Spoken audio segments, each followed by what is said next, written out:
안녕하세요. 시와 그림을 사랑하는 박쌤입니다. 오늘은 16세기 이탈리아 르네상스 예술과 절대 왕정의 바로크 예술 중간 지점에 이탈리아에서 나타났던 과도기적인 미술 양식인 마니에리스모 예술에 대하여 이야기를 하려고 합니다. 마니에리스모는 매너리즘의 이탈리아어로 르네상스 미술의 방식이나 형식을 계승하되 자신만의 독특한 양식, 또 매너, 스타일에 따라 예술작품을 구현한 예술사조를 말합니다. 특징으로는 인체를 극도로 길게 느리는 과장된 표현이 조각이나 회화에서 자주 등장했고요. 열광적 감정, 또 긴장과 부조화의 느낌, 신경 불안의 감각을 전달합니다. 예를 들면 파르미자니노의 그림 목이 긴 성모가 대표적인 작품입니다. 그림을 보면 거의 10등신에 가까운 성모의 목은 지나치게 늘려져 있으며 금방이라도 성모의 무릎에서 흘러내려 떨어질 것 같은 아기 예수 또한 아이라고 하기에는 지나치게 길게 묘사되어 있습니다. 성모 왼편에는 천사들로 보이는 소년 소녀들이 알 수 없는 표정들을 하고 무리지어 있으며 반대편 기둥 옆 성 제롬은 지나치게 작게 그려져 있습니다. 마니에리스모의 도래는 1520년에 그려진 라파엘로 산치오의 마지막 작품 그리스도 변형에서 이미 예고되고 있었습니다. 정연하고도 온화한 아테네 학당의 분위기는 사라지고 이제 예수가 떠난 지상에는 불안과 어둠만이 인간들을 지배하게 된 것입니다.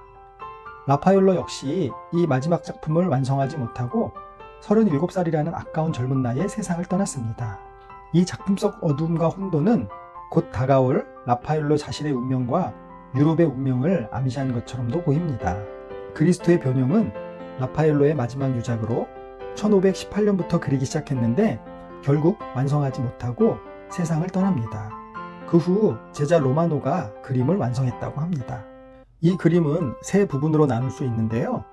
상층에는 타보르산에 있었던 예수님의 거룩한 변모와 구약 성경에 등장하는 예언자 모세와 엘리야가 있습니다. 또 중간층에는 다른 제자들의 놀라는 모습과 하나님의 목소리라도 들은 듯 감동받은 다른 제자들의 모습들이 있습니다. 그리고 맨 하층에는 하늘에서 일어나는 일과는 상관없이 고달픈 인생을 살아가는 세상 사람들의 갈등과 혼돈을 그려 넣었습니다.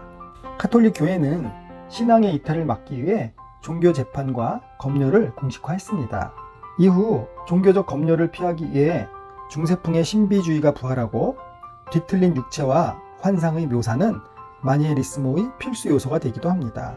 결국 마니에리스모는 종교적 불안과 또 위기감이 예술에 반영된 결과입니다. 특히 반종교개혁의 세력이 가장 컸던 스페인에서는 예수회가 창설되고 종교재판이 한층 더 가열되었습니다.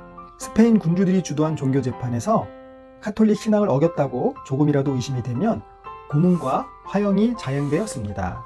이런 끝없는 전쟁과 학살은 사람들에게 환멸을 느끼게 했고 예술가들은 이 환멸에서 벗어나기 위해 음울한 세계관을 그리거나 환상 속으로 도피했습니다. 종교개혁의 여파 속에서 심정적으로는 신교에 동조했으나 마지막까지 교황청에 고용되어 있던 미켈란젤로의 회화는 그 혼란 속에서 예술가들이 겪어야 했던 내면적 분열의 양상을 잘 보여주고 있습니다. 교황청 시스티나 성당 벽면에 그려진 최후의 심판은 최후의 날을 맞은 이들이 공포와 절망을 표현한 작품입니다. 그림의 각 부분은 서로 연관성 없이 떨어져 있고 많은 부분들이 혼란에 쌓여 있는데 그 혼란은 바로 마니에리스모의 특징인 것입니다. 예수님과 마리아, 또 그들을 둘러싼 성인들, 한가운데서 심판의 나팔을 부는 천사들, 왼편 하단에 부름받은 자들과 오른편 하단에 지옥으로 떨어지는 자들은 서로 통일되어 있지 않고 또 아름답지도 않습니다. 예수님은 지나치게 공격적이고 단호하며 그림 전체의 인상이 자기 파괴에 가깝습니다. 또 일설에 따르면 미켈란젤로는 성 바르톨로메오가 들고 있는 피부 껍질에 자신의 얼굴을 그려 넣었다고 합니다. 미켈란젤로의 또 다른 그림인 베드로의 십자가형에서는 이미 르네상스적인 조화를 찾을 길이 없습니다. 모두가 목류병에 걸린 우울한 색채 속에서 거인처럼 묘사된 베드로가 거꾸로 매달린 채 관객을 질책하듯 쏘아보고 있습니다.